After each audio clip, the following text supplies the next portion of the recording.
Vega Jewelers, exclusive luxury bridal jewelry exhibition 6th and 7th December, Hotel ITC Grand, Bay Beach Road, Vizag. Art డైరెక్టర్గా బాగా పీక్లో ఉన్న మీరు అంటే ఇప్పుడు వరకు చేసుకుంటూ వెళ్ళిపోతే కూడా ఇప్పుడున్న మూవీస్కి కూడా ఏమాత్రం తీసిపోలేని టాలెంట్ మీది, అంత గొప్పగా చేయగలరు ఆర్ట్ డైరెక్షన్. ఇప్పుడు అలాంటిది ఒకసారి ఏంటి ప్రొడ్యూసర్గా టర్న్ అయిపోయారు? అది డబ్బు బాగా సంపాదించేసి ఏం చేయాలో అర్థం కాక సినిమాలు ప్రొడ్యూస్ చేద్దామని ఆలోచన. అప్పుడు ఎంత డబ్బులు ఎక్కడ ఇచ్చేవారండి ఆర్ట్ డైరెక్టర్కి? అతి కష్టం మీద నాకు హైయెస్ట్ ఆ రోజుల్లో 3 లక్షలు ఇచ్చారు ఒక సినిమా మొత్తం ఆర్ట్ డైరెక్టర్కి. ఇప్పుడు ఎక్కడ ఇస్తున్నారు? ఇప్పుడు కోట్లలో ఉంది. ₹1,00,00,000 దాకా తీసుకుంటున్నారు, 1.5 2 కోట్లు కూడా తీసుకుంటున్నారు ఆర్ట్ డైరెక్టర్. అప్పుడు అయితే ఏంటంటే అప్పుడు కూడా హీరోలు కూడా రెమ్యునరేషన్స్ అన్ని లక్షల్లోనే ఉండేవిగా, లక్షల్లోనే ఉండేవి తప్ప కోట్లు ఎవరికి ఉన్నాయండి? ఆ వేరియేషన్ వేరు. సో ప్రొడ్యూసర్ అవ్వడానికి కారణం రీజన్ ఏంటంటే, రామనాయుడు గారు సినిమా కారంచేడులో ఎక్కడ షూటింగ్ చేస్తున్నాం, దానికి కెమెరామెన్ శ్రీనివాస్ రెడ్డి కెమెరామెన్, తను కెమెరామెన్. దానికి నేను నైట్ టైం కూర్చుని ఏం రాసుకుంటూ ఉండేవాడిని. ఏం రాస్తున్నారంటే, ఒక కథ రాసుకుంటున్నాను, ఏదో సినిమా చేయాలని ఉంది, డైరెక్షన్ చేయాలని ఇంట్రెస్ట్ ఉందని. తర్వాత నేను నాయుడు గారికి చెప్పాను, ఇలా నేను ఒక స్క్రిప్ట్ రాసుకుంటున్నానండి, నేను డైరెక్షన్ చేద్దాం అనుకుంటున్నాను అంటే, నాయుడు గారు ఏమన్నారు, ఎవరికి ఎందుకు, నాకు చెప్పు, నాకు నచ్చితే నీకు ఛాన్స్ ఇస్తాలే అన్నాను. నాకు ఫస్ట్ ఆర్ట్ డైరెక్షన్ ఛాన్స్ ఇచ్చింది కూడా నాయుడు గారే. ప్రేమ, ఓకే, వెంకటేష్ సినిమా ప్రేమ ఉంది కదా, ప్రేమ సినిమా ఫస్ట్ సినిమా నా ఆర్ట్ డైరెక్షన్. అయితే నా ఫస్ట్ సినిమా రిలీజ్ అయింది మాత్రం రవిరాజ పినిశెట్టిది, ఆయనది న్యాయం కోసం, Geetha arts, Vasantha arts. So అది రిలీజ్ అయింది కానీ, బట్ నాకు Prema first cinema art director. So ఆయన బ్యానర్లో దాదాపు 20 సినిమాలు పైన, 20-25 సినిమాలు చేశాను. నాకు నాయుడు గారి సినిమాలు కంటిన్యూగా నేను ఆర్ట్ డైరెక్షన్ చేసేవాడిని ఒక టైంలో. ఆ టైంలో ఆయన సినిమా అవుట్డోర్లో ఉన్నప్పుడు, కాదు నాకు చెప్పరా, నువ్వు చెప్తే నాకు నచ్చితే నేనే చేస్తాను, మళ్ళీ ఎందుకు బయట ఎందుకని అన్నారు ఆయన. నా మీద అంత నమ్మకం ఉండేది, ఎందుకంటే ఆయన మ్యూజిక్ సిట్టింగ్లో కూడా నేను కూర్చోబెట్టేవారు. నేను చేసే ప్రతి సినిమాకి, ఆయన కన్ఫర్మ్ చేసిన ప్రతి సినిమాకి డైరెక్టర్ని చంటి కథ చెప్పించండి అని చెప్పించేవారు, నాకు చెప్పించేవారు. ఇప్పుడు రామనాయుడు స్టూడియో ఉంది కదా, అది అప్పుడు కడుతూ ఉండారు, ఇంకా ఫుల్ బడ్జెట్ కట్టలా, జస్ట్ ఒక ఆఫీస్ రూమ్ పెట్టుకున్నారు అంతే. ఇంకా అక్కడి నుంచి ఆ స్టూడియో కాంపౌండ్ వాళ్ళు, గేట్ దగ్గర నుంచి ఇవన్నీ కూడా నేను వచ్చిన తర్వాత అప్పుడు ఆయన దగ్గర ఎక్కువ సినిమాలు చేస్తూ ఉండేవాడిని. అప్పుడు నాయుడు గారికి కథ చెప్తున్న టైంలో ఈ శ్రీనివాసరెడ్డి కెమెరామెన్ ఏమన్నాడంటే, ఒరే నేను ఒక కథ విన్నానురా, నీ కథలు ఇంట్రెస్ట్ కదా, ఒకసారి వినరా అన్నాడు. అప్పుడు కథ విన్నాం, అది ఆరోపణ. బ్రహ్మానందం గారి బియ్యం కూడా, ఎస్, బ్రహ్మానందం, గౌతమ్ చేసుకున్నా. Yes yes yes, okay. So వీళ్ళ పాపం శ్రీనివాసరెడ్డి కూతుర్ని గౌతమ్కి ఇచ్చారు. అవును. వాడి కథ వినమంటే, అప్పుడు చంద్రబోసు మిస్సెస్ సుచిత్ర ఉంది కదా, సుచిత్రే కదా, తన డ్యాన్స్ మాస్టర్ అప్పట్లో, తంది కథ, ఆరో ప్రాణం అనే కథ బాగుంది. అప్పుడు వీరికి డైరెక్షన్ దీని కింద పెడుతూ, అప్పుడు ఫస్ట్ సినిమా సరదాగా చేద్దామని చెప్పి అది ప్రొడ్యూసర్గా దిగాం. ఓకే, అది ఆర్ట్ ఫోర్స్ వల్లే దిగాను నేను. నాయుడు గారి డబ్బులా, మీ డబ్బులు నాయుడు గారు ఎవరి కాదు, అది ప్రొడక్షన్ నాది. అప్పుడు నేను శ్రీనివాసరెడ్డి కలిపి చేసాం. ఓకే, అప్పుడు శ్రీనివాస ఆర్ట్స్ అని పెట్టుకున్నాడు శ్రీనివాసరెడ్డిది. కలిపి చేద్దామరా, ఇంతే అవుతుందరా, నువ్వెందుకో 10 లక్షలు పెట్టు, నేను 10 పెడతాను, మిగతా ఫైనాన్స్ చేద్దాం, అది ఇది అన్నాడు. నిజమే అనుకుని దిగాను. దిగిన తర్వాత తెలిసింది ఎవడో రూపాయి ఇవ్వట్లేదు. తర్వాత అప్పట్లో నాకు నాయుడు గారు సపోర్ట్ చేసి, ఇక్కడ కేఎల్ఎన్ రాజు ఫైనాన్షియర్ ఉండేవాడు, ఇప్పటికీ ఉన్నాడు ఆయన. ఆయనకి చెప్పి, అప్పుడు ఫైనాన్షియర్ ఆయనకి చెప్పి, చంటి నా టెక్నీషియన్, ఏం పర్లేదు, బాగా చేసుకుంటాడు, హెల్ప్ చెయ్యి అంటే అప్పుడు ఫైనాన్స్ ఆయన ఇచ్చాడు. అప్పుడు ఆ సినిమా తీసా. ఎంత వడ్డీ ఉండేది అప్పుడులో? ఇప్పుడైనా ₹3 అండి. అప్పుడు కూడా ₹3? ఓమో, ₹3. సో ఆ సినిమా చేసాం, ఫస్ట్ సినిమా. ఓకే, ఆ సినిమా అనుకోకుండా మంచి హిట్ అయింది. పాటలు కూడా మంచి పాటలు, అందులో బాలసుబ్రహ్మణ్యం గారు, songs beautiful songs. Music director ఒకటే అప్పుడు. అక్కడి నుంచి అది ప్రొడ్యూస్ చేశాం కదా అనుకునే టైంలో బాలకృష్ణ డేట్లు, అప్పుడు ఫస్ట్ డేట్లు శ్రీనివాసరెడ్డి పట్టుకొచ్చాడు. చంటి నేను ఆరో ప్రాణం చేసాం బాబు, ఇలా చేస్తున్నాను, పవిత్ర ప్రేమ అంటే. అప్పుడు ముత్యాల సుబ్బయ్య గారు సక్సెస్లో ఉన్నారు, ఫుల్ పీక్. అప్పుడు వెంకటేష్ సినిమాలు అన్నీ సూపర్ హిట్లో ఉన్నారు. అవునవును. ఆయన డైరెక్టర్గా పెట్టి చేద్దాం అనుకున్నప్పుడు అనుకోకుండా ఆ సినిమా సెట్ అయింది. సెట్ అయితే ఆ సినిమా బాగా ఆడింది.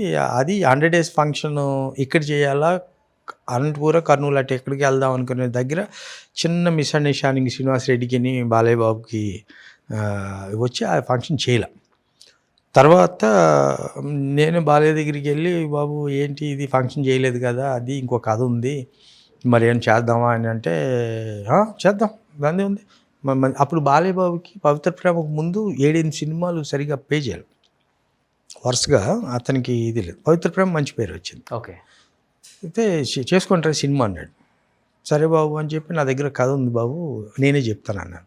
చెప్పు అన్నాడు. నేనే చెప్పేసి అలా కూర్చొని అనుకోకుండా కథ చెప్పాను. కృష్ణబాబు, అదే కృష్ణబాబు, అది నాదే కదా. ఓ అదేగా చెప్పిన తర్వాత బాగుంది చేసేస్తున్నావు అన్నాడు. షాక్ అయిపోయినప్పుడు.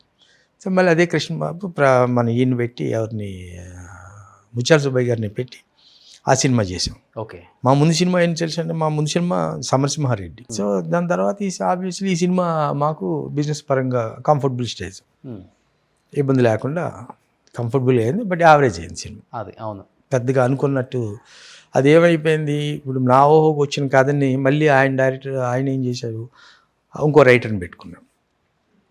అతను ఏం చేశాడు, అతని మైండ్ సెట్కి మొత్తం దీన్ని కొంచెం మార్పులు. అది బిగినింగ్లో షూటింగ్ జరిగేటప్పుడు కూడా నేను మధ్యలో ఆపి, ఇలా కరెక్ట్ కాదు, ఒరిజినల్ అనుకున్న కథ పాడైపోతుంది, ఇవన్నీ పెట్టొద్దంటే, ఇక డైరెక్టర్ అప్పుడేమో సక్సెస్లో ఉన్నాడు. బాలయ్య బాబు కూడా ఆయనకు వదిలేసి అని అన్నారు. సరే వదిలేసాను. అదే యావరేజ్ అయింది. కానీ తర్వాత ఇంకా అల్లరి రాముడేనా? కృష్ణబాబు అయిపోయిన తర్వాత బాచి జగపతి బాబు తోటి పూరి జగన్నాథ్, బద్రీ చేసిన తర్వాత పూరి జగన్నాథ్ తోటి సినిమా అది. ఓకే.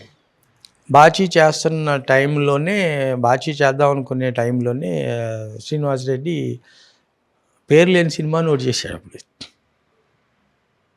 శివ డైరెక్షన్లోనే, రమణ డైరెక్షన్లో పేరు లేని సినిమా ఒక సినిమా వచ్చింది. ఓకే. నాతో చెప్పకుండా ఆ సినిమా స్టార్ట్ చేసాడని చెప్పి అప్పుడు త్రివిక్రమ్ శ్రీనివాస్ని భాస్కర్ డైరెక్టర్ వీళ్ళందరూ మన ఆఫీస్లో కూర్చునేవారు సినిమా కోసం. ఇది పేరు లేని సినిమాకి డైలాగ్ రైట్ అనుకో దేనికో అప్పుడంతా. ఆ సినిమా సపరేట్గా చేస్తాడని కోపంతో సరే బాచి కలిపి చేద్దామని తిరుమల తిరుపతి వెంకటేష్ నేను సపరేట్గా చేసుకుంటానని చెప్పి ప్యారలల్గా 2 ఒకసారి స్టార్ట్ చేశాను. Tirumala Tirupati Venkatesh cinema first friendly movies అని స్టార్ట్ చేసింది ఈ సినిమాతో. నేను కేఎస్ రామారావు కలిపి చేద్దామని చెప్పి స్టార్ట్ చేసాం సరదాగా. ఓకే.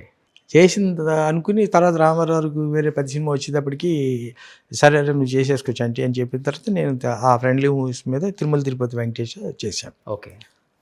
అక్కడి నుంచి ఇక తిరుమల తిరుపతి వెంకటేష్ నుంచి నేను సపరేట్ అయ్యాను, వాడు సపరేట్ అయ్యాడు. ఓకే. బాచితో మేము నాలుగు సినిమాలు చేసాం ఆడి నేను కలిపి. తర్వాత ఈ తిరుమల తిరుపతి వెంకటేష్ షూటింగ్ అయిపోయిన తర్వాత సినిమా అయిపోయింది. సినిమా బాగానే ఆడింది. అది రీమేక్ తమిళ సినిమాని తెలుగులో చేసాం. రవితేజ, శ్రీకాంత్ వీళ్ళందరినీ పెట్టి ఇది చేసాం. అప్పుడు ఆ సినిమా ఈ పాతిళ్ళు ఉండగా ఇందులో కూడా షూటింగ్ చేశాను అనమాట.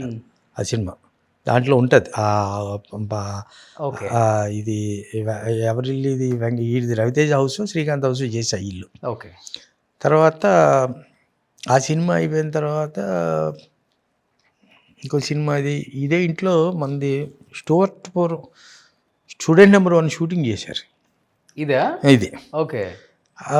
2 రోజులు షూటింగ్ చేశారు. ఎన్టీఆర్ సినిమా చేస్తుంటే నేను పైన బెడ్రూమ్లోంచి అప్పుడు అయ్యప్ప మాల వేసుకుని ఉన్నా. అటు వచ్చి చూస్తుంటే కింద సీన్ చేస్తున్నారు, చూశాను. ఎన్టీఆర్ షార్ట్గా ఉన్నాడు. పైన చూసి ఎన్టీఆర్ హరికృష్ణ గారు వాళ్ళ ఇది అని చెప్పిన తర్వాత పైన చూశాను. ఆ యాక్టింగ్ అది బాగా నచ్చింది. తర్వాత ఆ రోజు నైటు ఇంట్లో ఆలోచిస్తూ ఎవరితో స్పార్క్ మంచి టాలెంటెడ్ కుర్రలా ఉన్నాడు, వీడితో మనం ఎందుకు సినిమా చేయకూడదు అని చెప్పి ఒక కమర్షియల్ డైరెక్టర్ని పెట్టి కమర్షియల్ ఫ్యామిలీ నుంచి వచ్చిన హీరో కాబట్టి ఎన్టీఆర్, బాలకృష్ణ ఈ ఫ్యామిలీ నుంచి వచ్చాడు కాబట్టి ఏదైనా పెట్టి చేస్తే ఎలా ఉంటుంది అని ఒక ఆలోచన వచ్చింది. ఆలోచన వచ్చిన తర్వాత ఆ 2 రోజులు అబ్జర్వ్ చేశాను.